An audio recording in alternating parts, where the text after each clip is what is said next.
20 लाख रुपए के लिए 3 मासूमों को मार देना, वो भी भारतीय सेना के कैप्टन के द्वारा। पूरी फिल्मी कहानी है। और आपको बता दूं, पहले ही बहुत सारे गोबरखोर आएंगे जो ये कहेंगे कि मैं सेना को बदनाम कर रहा हूं। बता दूं, तुम्हारा बाप जो भी ये आगे बताने वाला है, वो चार्जशीट में जो दाखिल की गई है, सारी बातें लिखी गई हैं, जो एसआईटी के गठन ने इंक्वायरी करके रिपोर्ट दायर करी है, 1400 पेज की जो रिपोर्ट बनाई है, उसका निचोड़ बता रहा हूं। एक भी जुमला, एक भी वर्ड मेरी तरफ से नहीं होगा, गूगल भी कर सकते हो। सलाम, नमस्ते, सत श्री अकाल। मैं हूं रजा और आप देख रहे हैं रजाग्राफी। कम समय में सुनिए सबसे बड़ी वारदात। दोस्तों, भारतीय सेना हमारा गुरूर, हमारा घमंड, हमारा यकीन, हमारी मोहब्बत, हमारे भारत की सबसे प्यारी सेना भारतीय सेना। लेकिन उसका एक अलग रूप कश्मीर में नजर आ रहा है। कश्मीर में यह पहली बार नहीं, इससे पहले भी कई बार ऐसी बातें आई हैं सामने, लेकिन पहली बार कोई ऐसा मामला इतनी जोरों से उठा है जो कि इंटरनेशनल मुद्दा भी बन गया है। शोपियान एनकाउंटर आपको याद होगा। 3 कश्मीर के मासूम नौजवान जो कि अपने घर से शोपियान जो इलाका है वहां पर आते हैं मजदूरी या नौकरी करने के लिए, पैसा कमाने के लिए। मोहम्मद इम्तियाज 20 साल, मोहम्मद अबरार 25 साल, इब्रार अहमद खान 16 साल। मतलब सोच सकते हैं, 16 साल इनका एनकाउंटर कर दिया गया आतंकवादी बता के। किसके द्वारा? भारतीय सेना के सीनियर अफसर के द्वारा।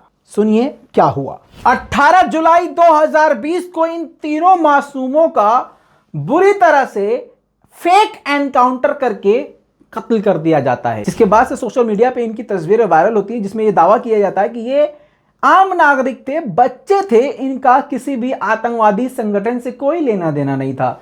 ये बात इतनी वायरल होती है, ये खबर इतनी वायरल होती है सोशल मीडिया पे कि फिर भारतीय सेना पर दबाव बनता है। तुरंत एक्शन में आते हुए एक्शन लिया उन्होंने और कहा कि इसकी जांच करवाई जाएगी। एसआईटी का गठन किया गया और काफी समय दिया गया। उन्होंने पूरी इंक्वायरी करी तो दिमाग को हिला देने वाले खुलासे हो गए। 20 लाख रुपए के लिए, यह खुद चार्जशीट में कहा गया है, 20 लाख रुपए के लिए एनकाउंटर कर दिया गया 3 बच्चों का। चार्जशीट तो बहुत लंबी है, लेकिन कहा यह गया है कि इनामी राशि 20 लाख रुपए के लिए पूरी तरह से प्लान बनाया था कैप्टन भूपेंद्र सिंह ने। जी हाँ दोस्तों, इनके साथ 4 और लोग थे जो कि फौजी थे। ये लोकेशन पे जाते हैं पूरी प्लानिंग के साथ, जिस इलाके में बच्चे होते हैं, जिस एरिया में बच्चे होते हैं। और ये इतना शातिर किस्म का आदमी था भूपेंद्र सिंह, इसने अपने चारों साथियों को बोला कि इलाके का घेराव करो। वो इलाके का घेराव करने के लिए गए। अभी वो घेराव कर रहे थे, इसने तुरंत उन बच्चों का खुद ही एनकाउंटर कर दिया। आसपास के लोगों ने और उन 4 लोगों ने गोलियां चलने की आवाज सुनी तो वो समझ गए कि साहब ने ठोक दिया। दोस्तों, आगे बढ़ने से पहले एक बड़ी अहम बात बताने जा रहा हूं, जो कि इस अफसर से भी ज्यादा खतरनाक 2 शख्स शामिल थे इसमें, 2 जासूस। एक का नाम ताबिश नजीर, दूसरे का नाम बिलाल अहमद। ये 2 वो बंदे हैं जिन्होंने मुखबिरी करी, झूठी।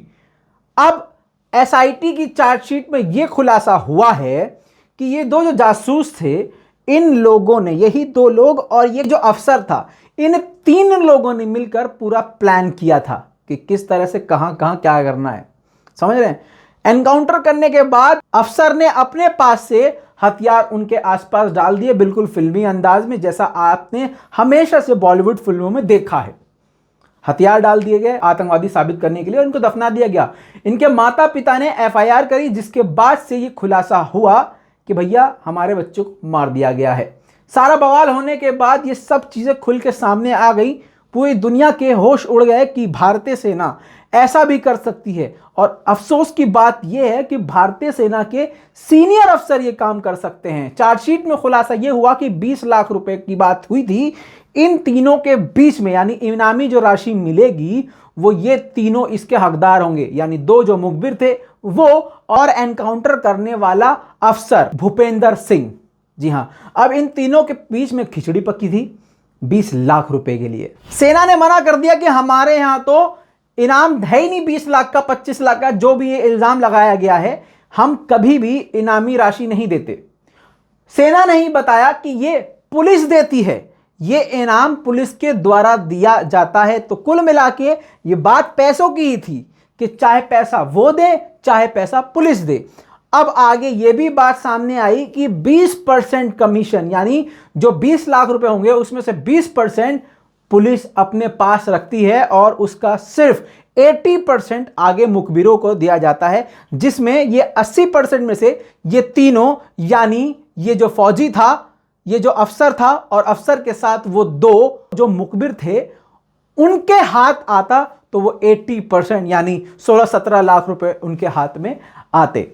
गौर करने वाली बात यह है कि 20% जो अमाउंट है वो छोटे बड़े अफसरों में बट जाता है, यानी पुलिस वालों में ही बट जाता है। इंस्पेक्टर लेवल तक खुलासा हो चुका है इस चीज का। दोस्तों, मासूमों को मारने के बाद उनको फंसाने के लिए चालाक अफसर ने कारतूस डाल दिए, 3-4 पिस्तल बंदूकें वहां पर डाल दी और जो कारतूस में जो नंबर जो सीरियल थे वो सीरियल वाइज थे। जांच में ये पता चल गया है पूरी तरह से, ये अफसर नंगा हो गया है कि पैसे के लिए एक भारतीय सेना का अफसर इतना गिर सकता है, इतना। इस वारदात ने पूरी दुनिया को हिला के रख दिया है। सेना पर हजारों सवाल खड़े किए जा रहे हैं। इससे पहले भी कई ऐसे फेक एनकाउंटर की अब कहानियां खोली जा रही हैं और सामने आ रही हैं। दोस्तों, मुझे पता है कि बहुत लोगों को यह बात बुरी लग रही होगी कि मैंने आखिर ये बात दुनिया के सामने क्यों रख दी। दोस्तों, बता दूं कि अंधभक्त आप हैं, अंधभक्त रजाग्राफी नहीं है। आप अंधभक्ति करते रहेंगे, एक दिन आपके भी बच्चे का, आपकी भी औलाद का ऐसे ही एनकाउंटर हो सकता है, या फिर मंदिर में आपकी बेटी का या आपका या आपकी मां का बलात्कार हो सकता है। दोस्तों, इस पूरी रिपोर्ट के बारे में आपका क्या कहना है? एक वर्ड कश्मीरियों के लिए जरूर लिखिएगा। हो सके तो हाथ जोड़ के आप लोगों से गुजारिश है, इस वीडियो को हर जगह शेयर कीजिएगा।